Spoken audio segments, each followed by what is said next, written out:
Pues de eso y más queremos conversar esta mañana con el periodista y escritor John Lee Anderson. Él es periodista del New Yorker hace ya mucho tiempo, es director también de un sitio de periodismo nuevo, que es director de Boom, y estuvo recientemente en Chile, hace muy poquito, pocas semanas, la semana antepasada, invitado por Patricio Fernández en la cátedra Democracia UDP, en la que justamente hablaban de calidad de la democracia, de las nuevas violencias en América Latina, como un tema que ronda. Ya lo tenemos conectado, John Lee Anderson. Muy buenos días. John, qué bueno verte. ¿Cómo estás? Hola, buen día, John. Gerardo Gómez aquí conmigo. Un poco madrugado, pero bien. Yo sé, perdona, yo Es sé, muy para ti temprano. son las 6 de la mañana. Bueno, Sí. John Lee, tu primera lectura, yo sé que la pregunta es muy vaga y es muy abierta, pero estando tú estás en Nueva York ahora, aunque no estás viviendo, pero eres norteamericano, ¿qué es lo que se respira? ¿Qué es la preocupación máxima? ¿Ya salimos del impacto? ¿Cuál es la lectura como gruesa de este triunfo? Bueno, mira, en la calle es como aire contenido, diría yo. Es una atmósfera un poco surreal. Yo creo que justamente en la zona donde estoy, Jersey City, noté que mucha gente iba a votar para Harris. Y entonces ayer había como una especie de mutismo por acá. Nada de llanto, pero mutismo y en lo que son los medios, es decir, el equivalente de esto acá, en los periódicos, en los noticieros. Desde ayer empecé a ver una especie de tomadura de aire y bueno, ya, esto ya está. Arrolladora, toda la gente todavía no lo tienen del todo digerido. Hay, creo que entre gente demócrata, obviamente hay un recelo y sino miedo, de momento suspendido porque no saben hasta qué extremo se va a ir Trump. Por todo lo que le ha dicho, este país se va a convertir en, no sé, en un búnker nazi, ¿no? O sea, pero, pero desde ya una especie de esfuerzo para decir que, de asumirlo y de decir, bueno, ya está, vamos a ver. Mm. Y ahí la gente están como dando lectura a los primeros gestos, qué sé yo, los posibles nombramientos de Trump en su gabinete, mucha especulación como siempre Sí. mediático. Y en el ruedo político yo creo que todavía junto con la gente en la calle pues una especie de shock porque ya aquí el periodo de transición es largo, como sabes, de aquí hasta el 20 de De enero, enero. 2 meses y medio. Entonces, bien, hasta ahí. ¿Qué? Pero recelo y aire contenido Mm. por lo que va a venir. Yo, Porque viene ujú, Trump, perdón, viene Trump sin ataduras. Viene Trump con el Fuero Judicial, ya la Corte Suprema es suyo, ¿no? sí, Lo claro. dejó así. Y fue uno de los impedimentos a causa progresista, por decirlo así, en estos años de Biden. Ya tiene el Senado, o sea, la Cámara Alta, ¿no? de la legislatura, y está a punto, parece, de ganar la Casa de Representantes, la O sea, Casa lo Baja. tiene todo. La cámara baja, sí, lo tendría Tiene todo. prácticamente todo, lo Eh, tiene prácticamente todo. John Sí. Lee, eso último que mencionas, ¿podría ser alguna gran diferencia con el primer mandato? Lo digo porque en el primer mandato Donald Trump tuvo declaraciones grandilocuentes del mismo tamaño y se esperaba el infierno, por así decirlo, pero con los bemoles o interpretaciones que se puedan hacer, tuvo un gobierno que los primeros 3 años antes de la pandemia, del punto de vista económico, fue bastante bueno, con buen PIB, con baja inflación, con muy bajo desempleo, eh, quizás con cuestiones más cuestionables a nivel internacional, de relaciones internacionales. Ahora, ¿no podrías usar lo mismo? Lo digo porque ayer escuchaba, ganó el fake news, decía un analista. ¿70 millones de personas lo engañaron? Mira, o sea, 70 millones también lo votaron la vez pasada y perdió, o sea, pero alegó durante 4 años hasta ahora que lo ganó y Sí, que claro. lo Sí, pues. robaron. Es decir, Mm. ayer yo creo que fue muy importante el discurso de concesión de Kamala Harris en que ella subrayó de que, por lo menos de esta Casa Blanca, de Biden y Harris, el traspaso de poder va a ser pacífico. O sea, y uno sentía una especie de nostalgia, ya casi déjà vu de antemano, por saber que uno no iba a escuchar palabras así desde la Casa Blanca Claro. en estos 4 años que vienen, ¿no? Sino más bien polarizantes, misóginos, homófobos, racistas y todo lo demás, porque ahora viene Ojo, viene Trump con Vance, ¿no? Que es una especie de mini-me de él. Mientras que Trump la vez pasada vino con este tipo que oraba todo el tiempo, ¿no? Y no decía nada. Parecía el hombre de Misión Imposible, que ni recuerdo cuál era su nombre. Pero bueno, no dijo nada durante los 4 años de Trump. Mm. Y ahora tenemos otra cosa, que es Trump con solo 4 años. Ya no puede venir a ser presidente más. Además, va a tener 83 años cuando sale. Y va a hacer todo lo que puede en O esos sea, 4 años. el temor es mayor entonces, como conclusión. Mucho mayor, sí. John Lee Anderson, bueno, ya iremos también al por qué ganó, pero cuando uno de los muchos análisis que hay, porque y seguramente cuando baje el agua va a aparecer aquí mucho más, también tiene que ver con las carencias de los demócratas, quizás, ¿no? De interpretar, de leer, de entender el cotidiano. Es bien impresionante cuando uno ve el mapa y ve que Kamala Harris ganó mucho en ciudades y muchos dicen, bueno, esto probablemente es una clase media más ilustrada, y Donald Trump que gana más fuertemente en zonas rurales, y además dejó de hombres, migrantes. Hay algo por leer ahí, Claro. en una contexto. Digo, si vamos a la opinión pública y al por qué la gente fue y votó por Donald Trump, a pesar de todo su historial judicial, y le dio lo mismo. Tiene que ver con que él logra encarnar un algo que va más allá de la política.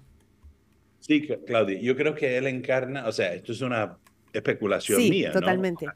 Y probablemente compartido por otros, pero algunos dirán la economía, qué sé yo. En parte es una suma de su campaña, ¿no? Obvio, que él metía miedo en torno a los migrantes, que va a ser América grande otra vez, o sea, la prosperidad, la economía, obviamente es algo que lleva cargado en su mochila desde hace rato, ¿no? Hace 10 años que va con eso, eh, de que son los migrantes y la debilidad de los demócratas que ha hecho que Estados Unidos es un barco que ya hace agua en el mar y que con él cerrando las fronteras, reparando la quilla del barco, se va a hacer grande otra vez, ¿no? Básicamente, y la gente, yo creo que en muchos países, una mayoría de la gente tienden a creer en historias sencillas, ¿no? Sobre todo de porvenir, de aspiración. Claro, Y él es soluciones sencillas que crean que sí, son, sí. claro. Él tiene la perversidad, yo diría, tóxica, pero una genialidad de encontrar los soundbites necesarios para ser recordados y repetidos. El mismo MAGA, ¿no? Make America Great Again, es algo que ya lo asumen sus seguidores como si fueran cientólogos enardecidos. O sea, Mm, ya Claro. es más que una campaña política, es un culto. claro. Están Y con eso, detrás perdona, de solo él como de un paréntesis, John gurú. Lee, y con eso, paréntesis, con eso además Donald Trump pareciera ser que se terminó comiendo al Partido Republicano, porque en Totalmente. la misma línea de lo que tú dices, ¿no?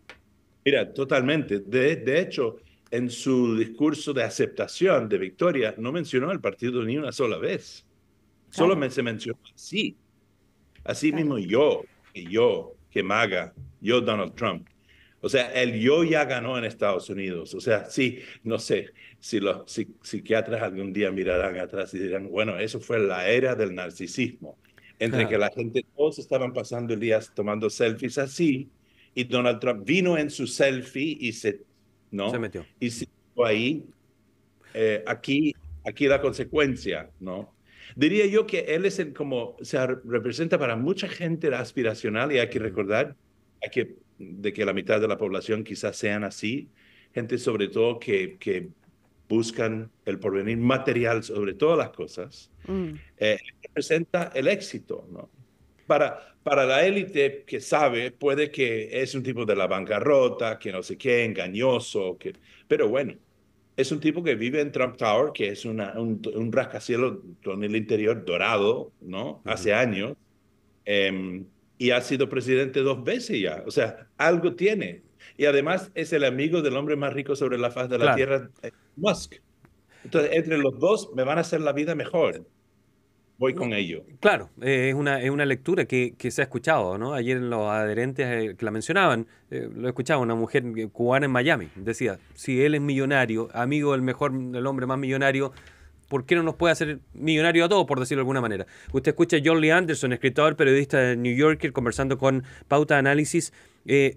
Los demócratas, el rol que han tenido aquí, porque para que exista un Trump tiene que haber alguien que permita que él llegue allí, que no haya tenido una propuesta mejor, que no haya sido capaz de conectar con la gente de buena manera. ¿Cuál ha sido el error de los demócratas? Y no sé si de Biden o de Kamala Harris, precisamente porque ella es la que sale al auxilio en los últimos 3 meses. Sí, mira, yo creo que primero no se puede culpar mucho a la Kamala Harris. Ha tenido 6 meses para Claro. prepararse a salir al ruedo. Es decir, si escuchas sus discursos, es una mujer articulada, inteligente, ha sido servidora pública durante muchos años. Es decir, es- tiene una carrera loable, o sea, no, por mucho que le tiran a ella, y mucho es misoginia y racismo, francamente, hizo todo lo que pudo en este periodo de 6 meses. Otro, muchos la achacaban porque no hizo nada siendo vicepresidenta durante 3 años y medio. Ojo, en Estados Unidos la vice o el vice sirve a expensas del jefe. Es decir, si ella no hizo o no pudo distinguirse más en esos 3 años y medio con Biden, es por Biden, no por ella. O sea, ella no podía salir debajo de la sombra del presidente que servía, sería visto como desleal, Claro. etcétera, etcétera.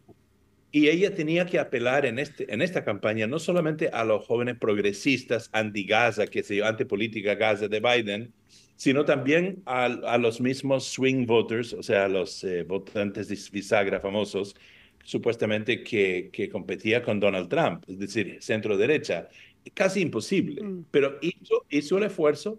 Yo creo que sí, Biden debía haber dimitido antes, mucho quizás, antes. mirándolo retrospectivamente, Mm, eh, y dio la impresión de alguien incapaz de liderar, perdón, de lidiar con, eh, con las expectativas de la población agudizados por mm, el verbo constante de Ya, Donald pero Trump. sí. ¿está en una mala condición Estados Unidos hoy por hoy? Digo, desde el punto de vista económico, que eso es lo que la gente te cobra en la urna. Pero sí, no lo es, no lo es. Es decir, ha habido inflación como en muchos países desde la pandemia, Mm, agudizado por la pandemia. Hay una especie de, bueno, no conozco ni un solo país, salvo Suiza o Noruega, quizás, que tiene las economías más o menos estables. sí, tal cual. Pero Estados Unidos en realidad, coño, si eres un servidor de hamburguesas a McDonald's, ganas 2 veces más de hace 4 años. Es decir, en fin, pero sí hay inflación. No hay hiperinflación como la Ya. hubo o la hay Sí. en Argentina, pero eso es lo raro. Pero creo que tiene que ver otra vez con la disonancia cognitiva creado por un poco sí, el pregón, el Mm, verbo, digamos, desatado de Trump. sí. Él una vez y otra ha dicho que ustedes, mira, hablando de los norteamericanos, no están bien, están peores que antes. Nosotros somos más débiles que antes. Ya no nos miran con respeto. Ustedes son más pobres. O sea, alguien que en tu cara todos los días ocupando el sitio central del estadio durante 9 años diciéndote eso, eventualmente Sí. muchos van a terminar creyéndolo. Sí, Así. John Lee Anderson, escritor, periodista del New Yorker, director de Boom, centró también, ¿no es cierto?, un espacio de periodismo.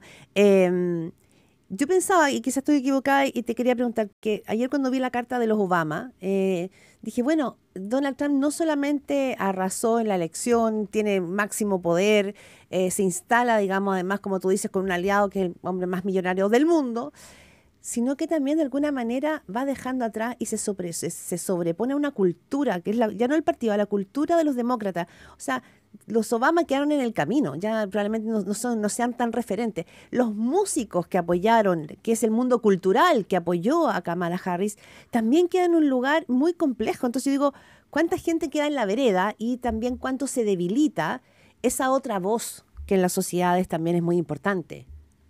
Es muy interesante que lo mencionas, sobre todo los músicos, Claudio, porque de hecho hace 2, 3 semanas cuando empezó Kamala a aparecer con Beyoncé, con Taylor Swift, con Ah. Bruce Springsteen, yo, yo dije, estos son billonarios. O sea, me consta a mí, como cualquiera, que Bruce Springsteen vendió, no sé, ya es un billonario. O sea, eh, está en el estrato más bajo de los que, digamos, en la cúspide está Elon Musk, pero mucho más allá de lo que se puede imaginar mucha gente de gran prosperidad. 1.000 millones de dólares es un billón, ¿no? En inglés. Taylor Swift, Beyoncé, ellos son la élite, son de la Totalmente. élite cultural. Yo creo que por ahí va uno de los errores que no contesté antes de los partidos demócratas, que es no entender que ellos son vistos para mucha gente como la élite ahora. Y la genialidad, otra vez, yo digo la genialidad perversa de Donald Trump es haberse vendido como no un miembro de la élite, sino de la revolución de Siendo abajo. el Siendo millonario. millonario. Elon Musk también, como yo Sí, soy uno de los pros, soy uno de las masas, aquí contigo en el concierto, habiendo tomado éxtasis y voy brincando como los demás, en claro. un t-shirt, en una polera, en una remera, y es el hombre que tiene 300.000 millones de dólares, o sea, Mm, y se va a ocupar de hacerse trillonario en el sí. gobierno de Trump, porque no va a haber una barrera John, ética. sí, John, quiero también echar mano a tu experiencia como reportero del New Yorker, pero como reportero, es este espíritu, a la mirada internacional. Tú estuviste en Chile recién invitado por Pato Fernández la cátedra de democracia, y si uno mira hoy día la discusión sobre la democracia es un tema clave. Escuchaba también a Pepa Bueno, ayer la directora de El País, que aquí se pone en juego también no el concepto, ese es el sistema político y social, porque cambia probablemente con figuras como Donald Trump. ¿Cuáles te parece a ti que son las amenazas que se ciernen? O a lo mejor habría que empezar a tratar de entender que hay nuevos cursos democráticos hoy día por entender, porque las sociedades han cambiado tanto que requieren ajustes también incluso en ese concepto. Mira, durante la Guerra Fría se me ocurre lo siguiente. Sí. Durante la Guerra Fría la democracia fue elevado al panteón del cielo prácticamente en tierra, cielo temporal en Occidente y por muchos soñadores en los países del sector URSS, ¿no? Del comunismo, que no tenían libertades cívicas debido a la ideología imperante ahí. Hubo un factor de fuerza ahí, de forcejeo, muchas veces bélico por países de tercios, guerras de tercios, ¿no? En toda esa contienda. Finalmente implosiona la URSS y sus regímenes secuaces y se supone que todos ahora van a ser prósperos y democráticos y por ende, o sea, una cosa lleva a la otra en Occidente. 30 años después nos damos cuenta que no. O sea, China es próspero, pero no es democrático. Es hasta más autoritario de que lo fue hace 30 años. Lo mismo Rusia. Entonces, estamos ante la democracia en su esencia, la noción de la libertad cívica, ¿no? Ujú. En la gran familia unida no por belicosidad o coacción, sino por valores cívicos de libertad compartida. Y un mundo cada vez más autoritario. Y lo que Mm, pasa ahora es que el autoritarismo se nace y se expande desde adentro, desde el país mismo, pregón de la democracia, a través de Donald Trump. Y esto obviamente crea y tiene su impacto emulativos en los países aledaños, como hemos visto en Brasil, en El Salvador, en Argentina, en otros. Y hay obviamente líderes en cada país que no son todavía autoritarios, esperando a la izquierda de la cortina en lo que es el escenario político central. mm. Castro en Chile, otros, en fin, en muchos países, ¿no? Eh, entonces, hay una... La democracia ha tenido la flaqueza, diría yo, en América Latina, al menos se puede decir África también, de concebirlo, de ser concebido y practicado en los últimos 30 años solamente como alternancia en las urnas, alternancia en el poder, en el mejor de los casos. En Mm. algunos casos ni han logrado eso, pero y vimos en América Latina como muy rápidamente desde Fujimori en Perú no quedaron bien con un término, así que querían Ya. dos o la eternalización en el poder. La corruptela ha creado John Lee. un en la población y aquí estamos. Usted escucha a John Lee Anderson, escritor, periodista del New Yorker, conversando con Pauta de Análisis. John Lee, ahora, ¿cómo ves el escenario para los 4 años? ¿De verdad ves un riesgo para las libertades y en qué grado en Estados Unidos? El discurso de Donald Trump te dice que se va a preocupar de Estados Unidos y no preocuparse del mundo, por así decirlo, ¿no? Así se ha planteado. En la vez anterior, como decía yo, tuvo algunos datos favorables económicos, pero a nivel internacional dejó hacer a Vladimir Putin, dejó hacer a Irán, porque cortó el pacto nuclear y Irán creció su arsenal nuclear, dejó hacer a Benjamín Netanyahu. ¿Cuál es tu mirada de lo que ve internamente en democracia y lo que puede hacer internacionalmente? Mira, el efecto Trump es dañino a lo que es la democracia en su plenitud y a la estabilidad mundial también, porque no es geoestratega Trump, como acaba de repetir, la letanía de torpezas que cometió en el pasado. Algunos le atribuían aspectos positivos, como que sí había que hacer frente a China y lo hizo, y todos lo emulan ahora, que es cierto, más o menos. O sea, estoy hablando de Estados Unidos. Biden no cambió el chip ahí. Que sí, había demasiado descontrol de migrantes, y bueno, esto es algo ya que justamente desató a la derecha en todas partes. Qué sé yo, pero digamos en lo que es la parte interna de Estados Unidos, mira los efectos de Trump.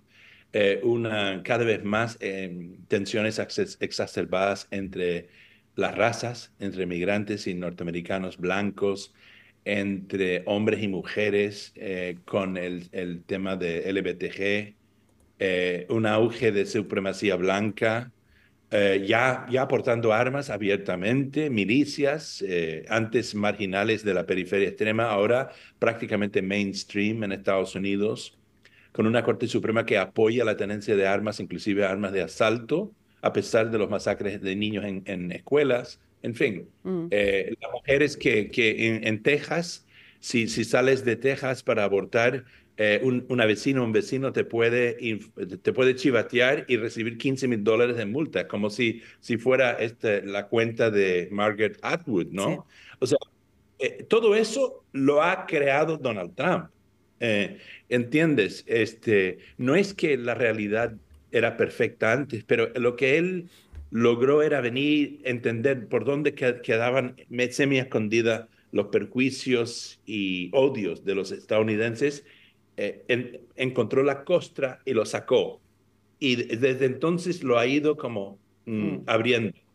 Bueno, Y esa imagen, ¿ah? en la parte interna, creo que hay mucho recelo de lo que puede hacer, porque va a entregar puestos de gabinete importantes a gente muy extremista. Y en la parte internacional no inspira confianza más allá de sus declaraciones de que puede arreglar Ucrania en un día y cosas así, sin ningún sustento, ¿no? Mm. Va a ser muy transaccional y puede debilitar la OTAN. O sea, ya verdaderamente la Unión Europea va a quedar muy Sí, debilitada después de que entrega la parte este de Ucrania a sí. Putin, que es seguramente su solución. Sí. Y bueno, vamos a ver. Lo que pasa es que él no es sofisticado. Entonces, por más que él se actúa como el mero mero, no es sofisticado, y Mm. yo temo que los adversarios entienden cómo es y pueden Encontrar también la... Sí. y sí, y ganarle en una apuesta. John Lee Anderson, escritor, periodista del New Yorker, director de Boom, también es un sitio muy interesante para encontrar giro ahí de las noticias y más profundidad.